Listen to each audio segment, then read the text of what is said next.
Y me acompaña mi compañero y amigo, Fabián Rojas. ¿Cómo estás, Ana? ¿Cómo te va? Se suma a este equipo de trabajo, de esta transmisión especial, justamente para hablar de uno de los temas que recién estábamos anticipando en la apertura, como es la evolución que ha tenido durante todo este tiempo la Universidad Nacional de San Juan y que, por supuesto, va a continuar este largo camino, ¿no?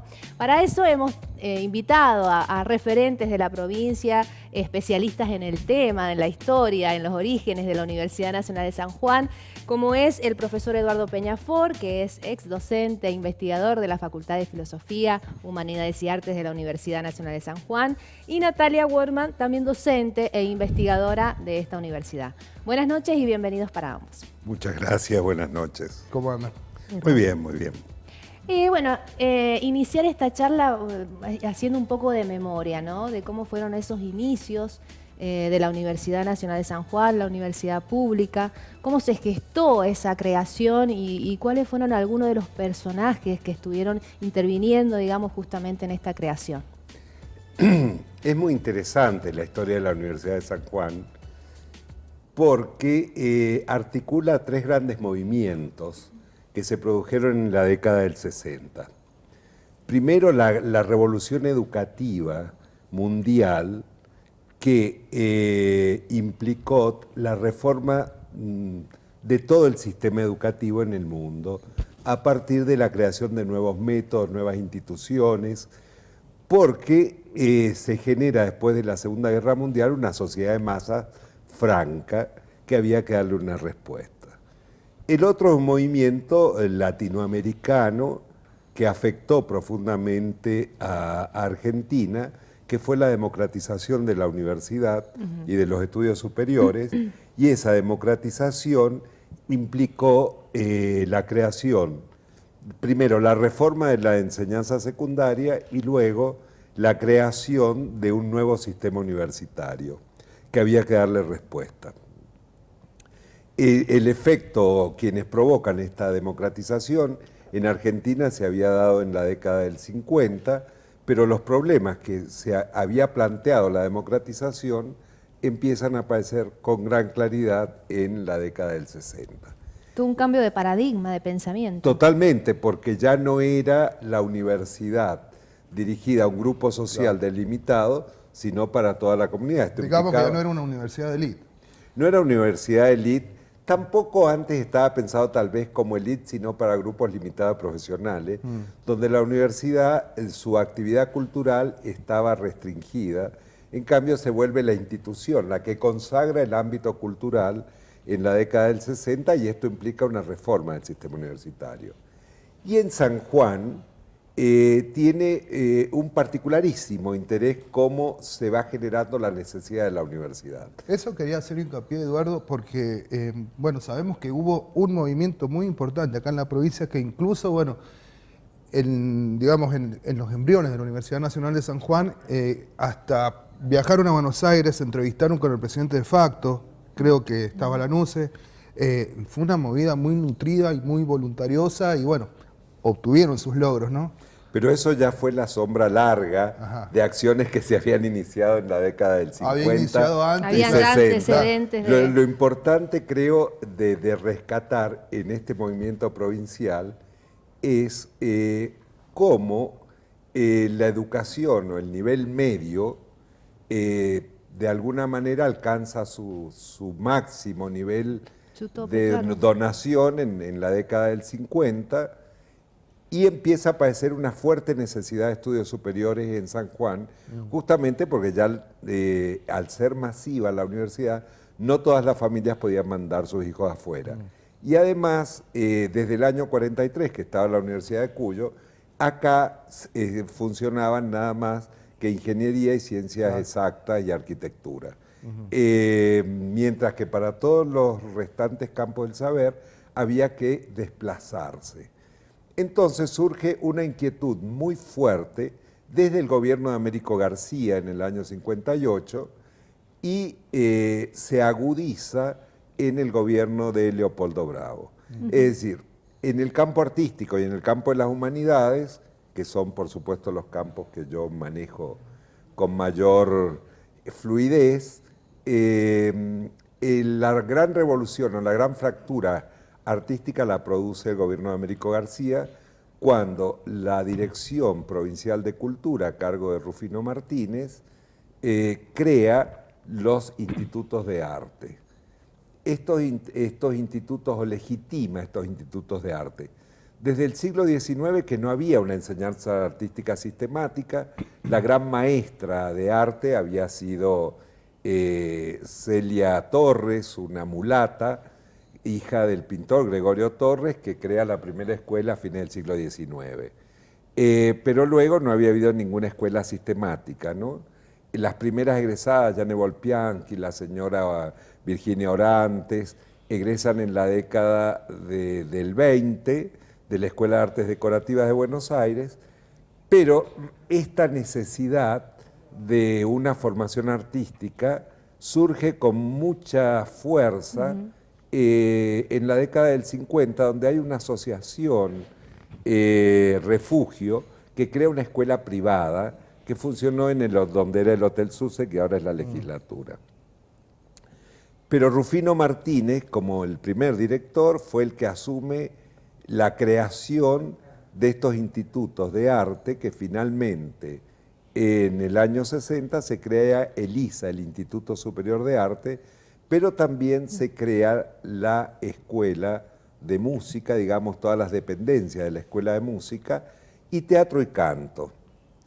Esto en el campo artístico, pero por otra parte, después de la caída de Frondizi y durante el gobierno de Ilía, un grupo muy importante de profesionales de San Juan presiona fuertemente para que se cree una universidad provincial. En aquella época estaba muy limitada la creación de universidades nacionales por el tema presupuestario, sobre todo porque suponía asumir un gasto que la nación no estaba dispuesta. El resultado de ese esfuerzo fueron la creación de dos universidades. Una privada, la católica, Sí. que se había originado luego de la Revolución Libertadora como Instituto San Buenaventura y que finalmente se crea como universidad católica, y otra, una universidad popular. Las universidades populares era una institución europea que justamente daba respuesta a la sociedad para generar alfabetización, especializaciones, etcétera, pero esta universidad no se llegó a implementar. Iba a ser una especie, como una rémora de aquella universidad popular creada durante el primer peronismo, tal vez. Por supuesto, pero digamos, estas universidades populares, que la primera idea surge con el peronismo en San Juan, se concreta finalmente en el 62, pero nunca se implementó. Y luego del proceso de reorganización nacional con Onganía, cierra definitivamente todas las universidades populares. Es decir, esa universidad no se crea. Pero empieza una muy fuerte presión para la creación de una universidad provincial, y allí intervienen una serie de personajes muy, muy importantes, que bueno, sería largo de mencionar, que dialogan con Ilía para que durante el gobierno de Bravo salga la resolución de la Universidad Provincial. Hablando, nos estaba dando una especie de introducción a lo que es la prehistoria de la historia de la Universidad Nacional de San Juan. Ya vamos a estar hablando con Natalia Huerma también. Eduardo, bueno, hablabas recién un poco de la Universidad Provincial Domingo Faustino Sarmiento, y estaría bueno mencionar a su rector, el ingeniero Juan Carlos Cámpora, aquel rector desaparecido, que incluso hubo un homenaje acá en la UNSJ a ese rector, y que estuvo su hija Maritina, quien había dicho que era doblemente desaparecido, primero por la última dictadura cívico-militar, pero también por la sociedad actualmente que no se acuerda de él. Por supuesto. La Universidad Provincial Sarmiento fue la experiencia más innovadora que en ese momento se hizo en el campo de las humanidades y de las artes en Argentina. Es decir, realmente es un hito del que seguramente vamos a hablar más tarde. Pero hay que recordar a Cámpora, que fue su rector, y el legado de Cámpora, porque muchas de las cosas que se armaron en la provincial desaparecieron. Pero nada más ni nada menos que el área de la arqueología se abrió a partir de la Provincial Sarmiento. Es decir, también es el momento en el que se institucionaliza gran parte de las orquestas, etcétera, provinciales que justifican la existencia del auditorio. Es decir, en la Provincial Sarmiento, si queremos hablar de evolución, tenemos que ver un núcleo germinal.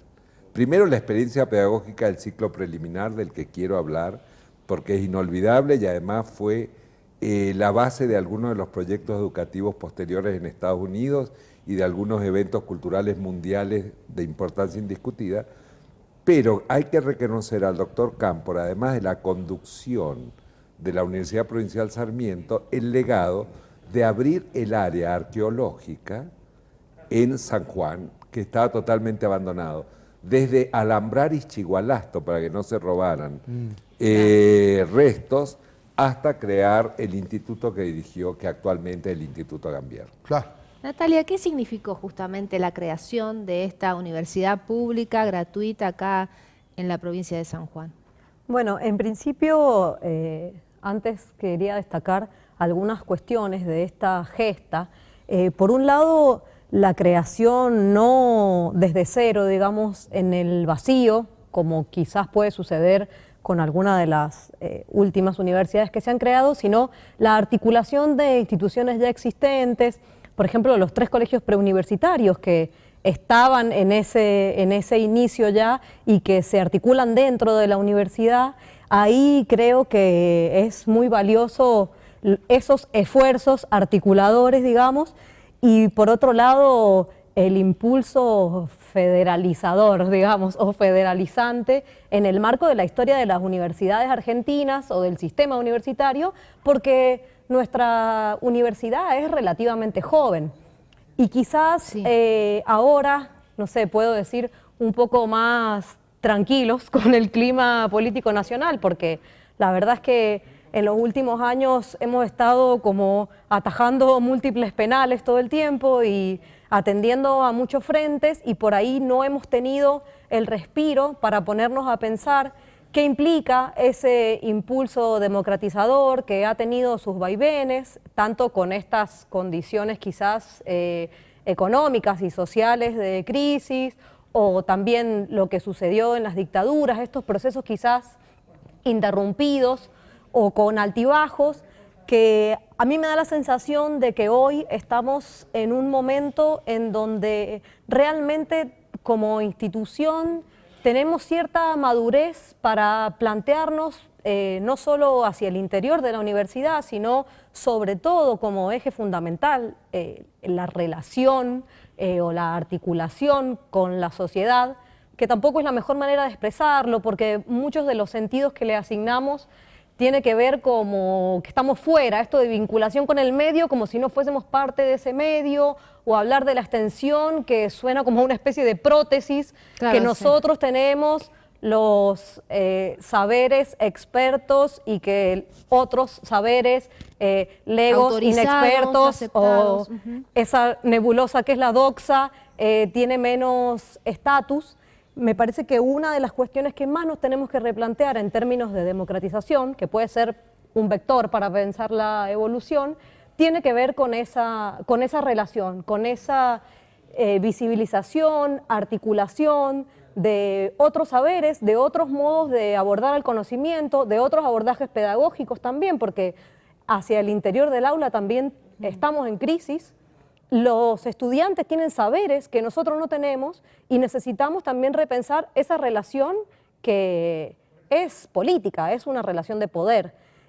Un cambio de pensamiento, de paradigma y de roles también, justamente el rol del docente ya no es el mismo que era antes, el rol del estudiante tampoco.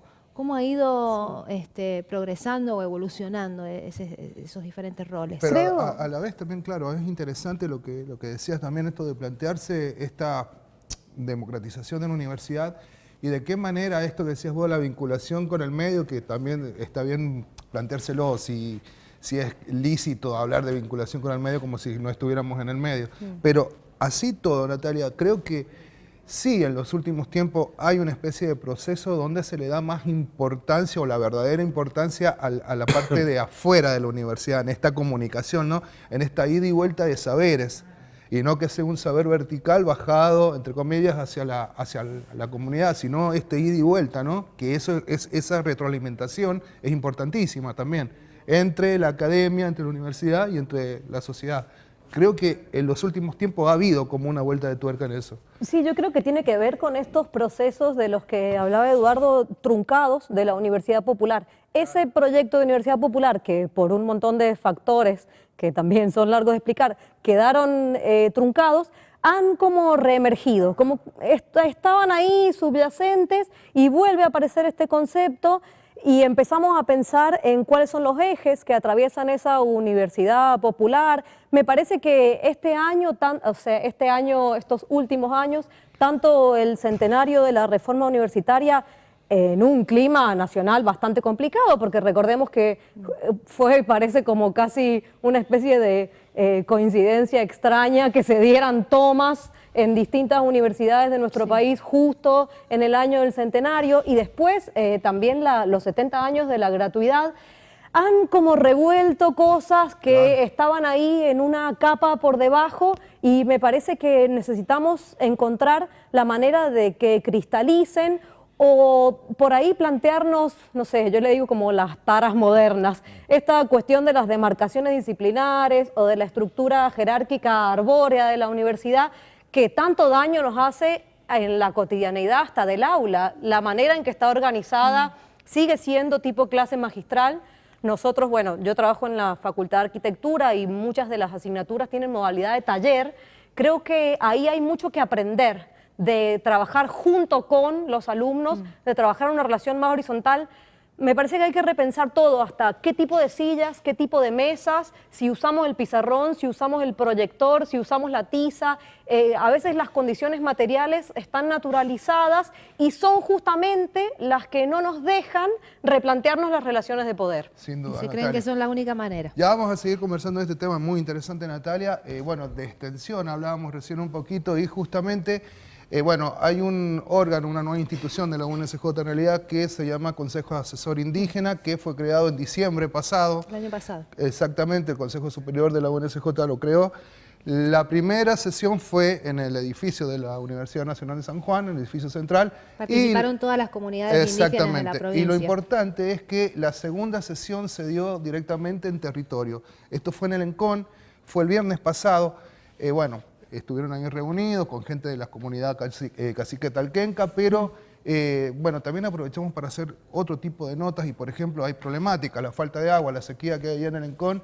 Estuvimos hablando con uno de los puesteros, un hombre de la comunidad Huarpe, y él nos hablaba... ¿Cómo justamente la universidad ha cambiado la mirada en esto de lo que es la extensión y trabajar en el territorio, justamente en conjunto con la misma sociedad y las mismas comunidades? Exactamente, bueno, te decía, estuvimos hablando con Miguel Bustos, él es un puestero de ahí de la comunidad Huarpe, que quieren hacer una reunión el próximo 29 de febrero, que es el sábado, y esto nos decía. Se sumaron a los...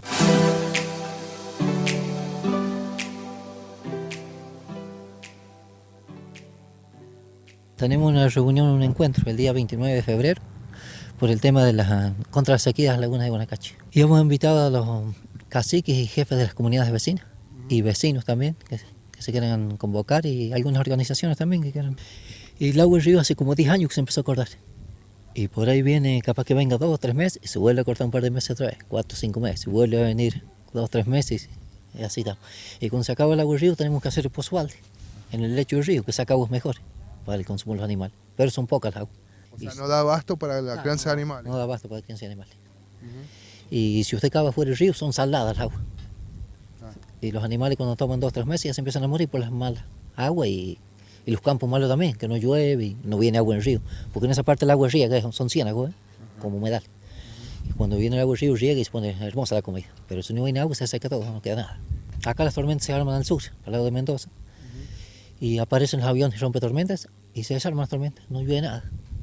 Hemos tenido hasta en diciembre, en febrero vino a llover recién. Entonces vamos a pedir que larguen el agua del río y a ver si podemos hacer azudes también en el río para que quede agua. Porque hay partes que se vienen haciendo barrancas, ¿ves? Y esas barrancas queremos hacer azudes y para tapar, para que se vuelvan a mancar, porque si no vamos a quedar sin ciénago. Pues. Y todos son de tierra adentro, digamos, de las rutas para adentro, no es que estén sobre la ruta. Sí, hay algunos que están sobre la ruta, pero hay gente que está muy adentro también, hay gente que vive a 17, 20 kilómetros de la ruta. Y yo estoy a 3,5 kilómetros de la ruta. Entonces hay que juntarse y hacer fuerza por el tema de que llegue el agua de alguna manera. Llega el agua, sí, el agua del río y también un acueducto que estamos luchando desde hace varios años para que ya hagan de acá de Incón hasta La Tranca, donde hay como 40 familias que viven y están sin agua.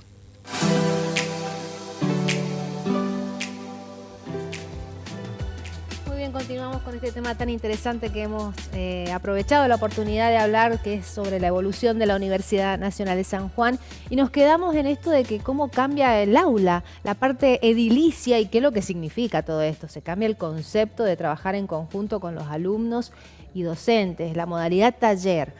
La evolución es un tema central, porque la evolución supone que hay un gen que va cambiando, entonces es bueno reconocer algunos de esos principios. A mí me interesa rescatar la experiencia pedagógica más importante que tuvo la Universidad Provincial Sarmiento, que es lo que se llamó el curso preliminar de Humanidades en la Facultad de Humanidades. Para ello se contrató un profesor que venía de Tucumán, de haber hecho una experiencia durante 10 años pedagógica, y creó, es el profesor Juan Adolfo Vázquez. Juan Adolfo Vázquez propone una revolución total del sistema pedagógico. En ese curso, los alumnos, los profesores y los alumnos tenían dedicación exclusiva, venían mañana y tarde.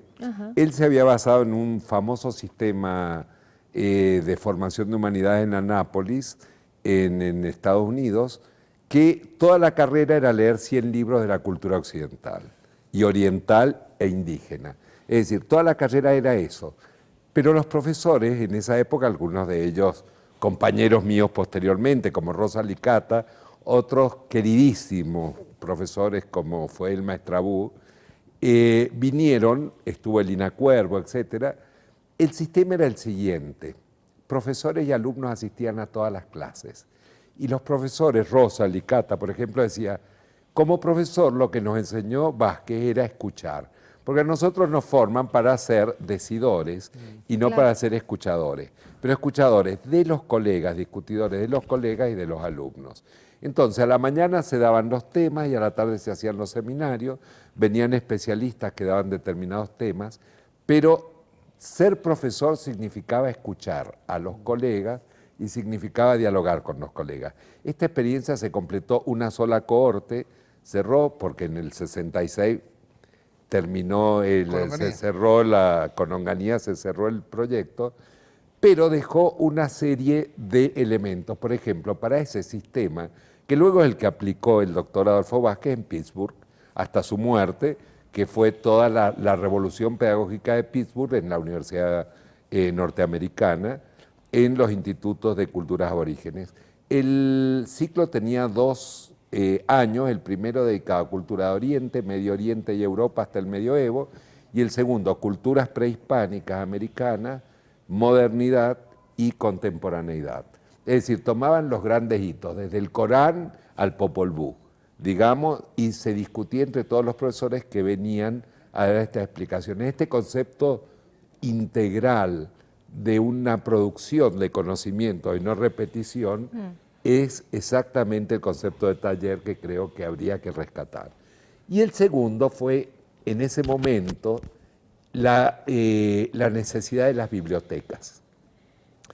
Yo creo que en otra generación tendrá que hablar un poco de lo digital acá Natalia, pero en ese momento tener una buena biblioteca y buenas bibliotecas en las provincias y para que funcionara la universidad era una cosa extrañísima. Ahí entra Lozano. Y ahí entra Eduardo Lozano y Estrabú, que los nombran bibliotecarios de la Provincial Sarmiento y que arman un sistema de bibliotecas absolutamente innovador. Eduardo Lozano es una figura que hay que rescatar para San Juan, pero urgentemente, porque no solo fue un bibliotecario que fue el que generó la Feria del Libro de Frankfurt y fue el mayor experto mundial en ferias de libros, sino que además es un pintor, un ceramista y un poeta exquisito. También se fue a Pittsburgh. Y vivió en Pittsburgh, pero después ha sido un itinerante Claro. en las diversas... Pero fue exiliado por el Onganiato. Sí, también. También. Los dos fueron después de la noche de los bastones largos. Claro. Hasta luego.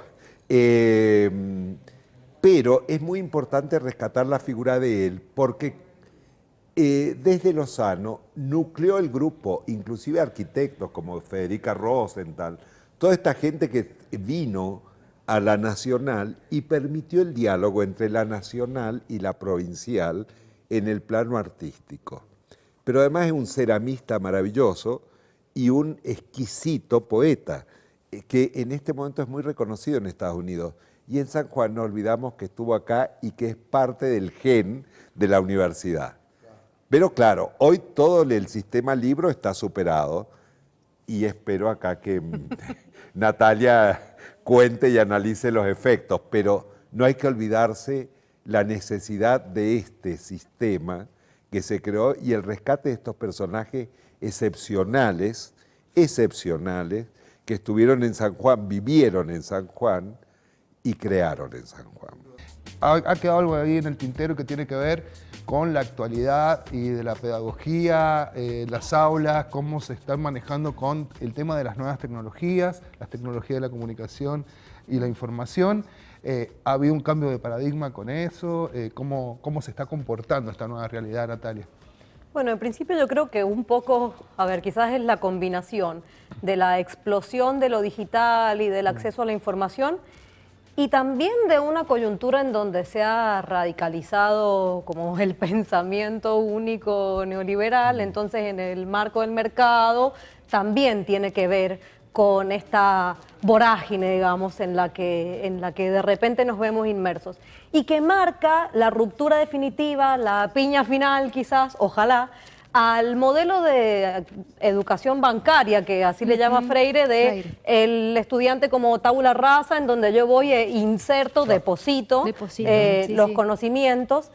Y ahora que nuestros estudiantes tienen la información disponible, que nosotros no le vamos a dar información, ni le vamos a mostrar contenidos, ni le vamos a enseñar lo que está en el tutorial de YouTube, porque, por ejemplo, una de las asignaturas en las que yo trabajo es dibujo y ellos nos reclaman las técnicas y mira el tutorial si eso está ahí. Nosotros, nuestro rol, que creo que también entramos en crisis como docentes universitarios de la Universidad Nacional, porque por lo menos algunos no sabemos garantes de un derecho y eso es una gran responsabilidad, por más que no sea una expresión muy precisa, nos paga el sueldo el pueblo, digamos.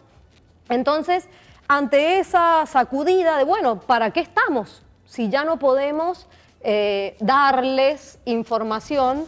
Y creo que ahí el replanteo es que estamos para construir junto con ellos un pensamiento relacional, un pensamiento que puede conectar elementos disímiles, encontrar emergentes, componer un problema, no que el problema está definido y de repente, y creo que en esto también las ciencias sociales pueden llegar a ser las grandes postergadas y las que más sufren esas taras modernas que no le permiten articular o realmente solucionar. Hay como una especie de frustración respecto de los saberes institucionalizados en solucionar, también entre comillas, los problemas de la sociedad. Y ahí hablábamos recién también de la situación de la extensión.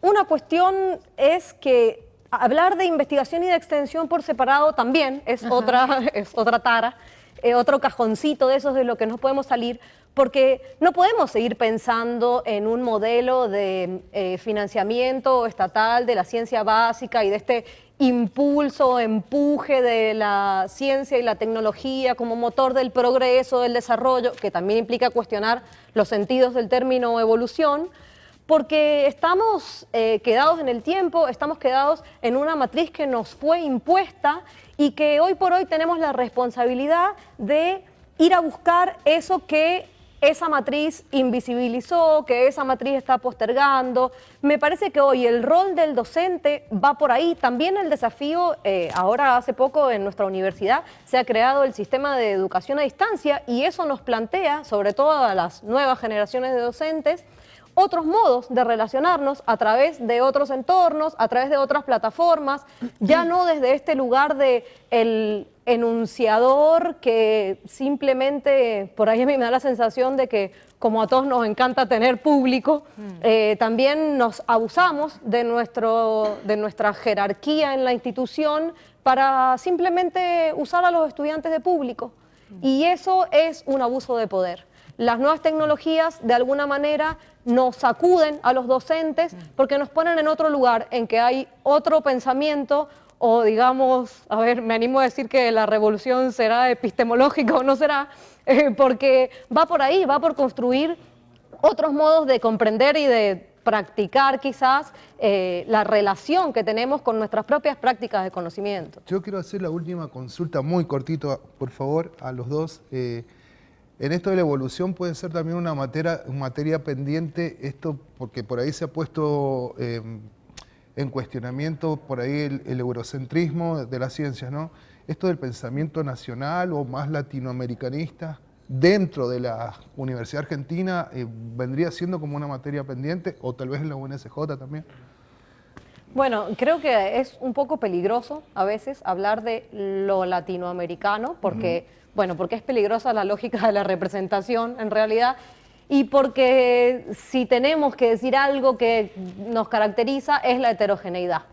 Y ahí está también la cuestión de no encasillar o muchas veces de no caer en la trampa de que parece que estamos como buscando las raíces y la identidad y terminamos jugando a exportar la identidad latinoamericana quizás.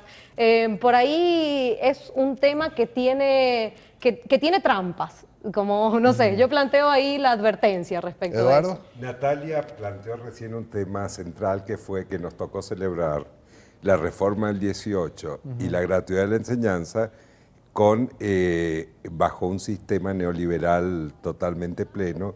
Era una contradicción y además realmente era una contraevolución, porque una universidad funcionando con el sistema bancario de Freire a pleno y con restricciones presupuestarias de investigación, de calificación de la ciencia fue monstruoso.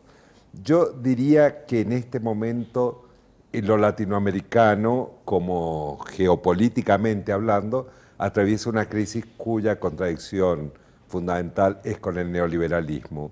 Y creo que lo que hay que pensar es el neoliberalismo desde Latinoamérica, es decir, pero sin marcar una cuestión identitaria, que a mí me parece también muchas veces una trampa.